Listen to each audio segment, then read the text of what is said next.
Hello friends, आप सभी का मेरे चैनल पर बहुत बहुत स्वागत है। आज हम इस वीडियो में अनंत चतुर्दशी की कथा को जानेंगे।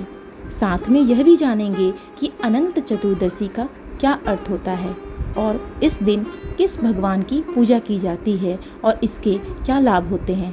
आइए हम इस वीडियो में जानते हैं। अनंत यानी जिनके न आदि का पता है और न ही अंत का, अर्थात वे स्वयं ही श्री हरि यानी भगवान विष्णु हैं। अनंत चतुर्दशी का व्रत भगवान विष्णु को समर्पित है। इस दिन ही प्रथम पूज्य गणेश जी की मूर्तियों का विसर्जन भी गणेश भक्तों द्वारा किया जाता है। इस दिन अनंत पूजा के बाद अनंत चतुर्दशी की कथा सुनने का विशेष महत्व होता है। आइए हम इस कथा को जानते हैं।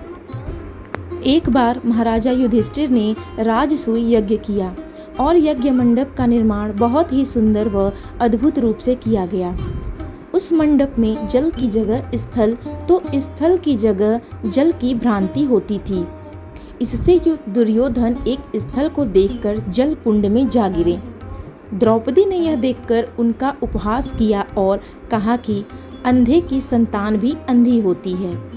इस कटु वचन से दुर्योधन बहुत ही नाराज हुए और इस अपमान का बदला लेने के लिए उसने युधिष्ठिर को धूत अर्थात जुआ खेलने के लिए बुलाया और छल से जीतकर पांडवों को 12 वर्ष का वनवास दे दिया।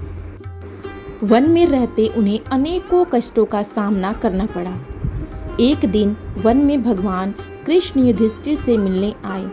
युधिष्ठिर ने उन्हें सब हाल बताया और इस विपदा से निकलने का मार्ग भी पूछा।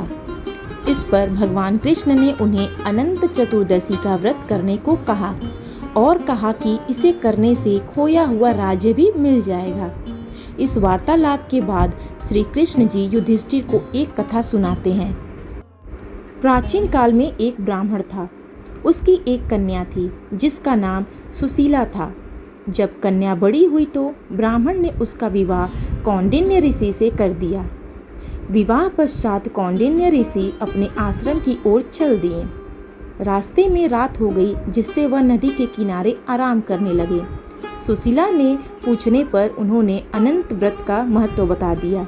सुशीला ने वही व्रत का अनुष्ठान कर 14 गांठों वाला धागा अपने हाथों में बांध लिया। फिर वह अपने पति के पास आ गई।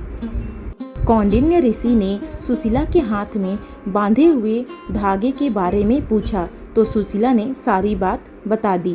कौंडिन्य ऋषि सुशीला की बात से अप्रसन्न हो गए। उसके हाथ में बंधे धागे को भी आग में डाल दिया। इससे अनंत भगवान का अपमान हुआ, जिसके परिणाम स्वरूप कौंडिन्य ऋषि की सारी संपत्ति नष्ट हो गई। सुशीला ने इसका कारण डोर का आग में जलाना बताया।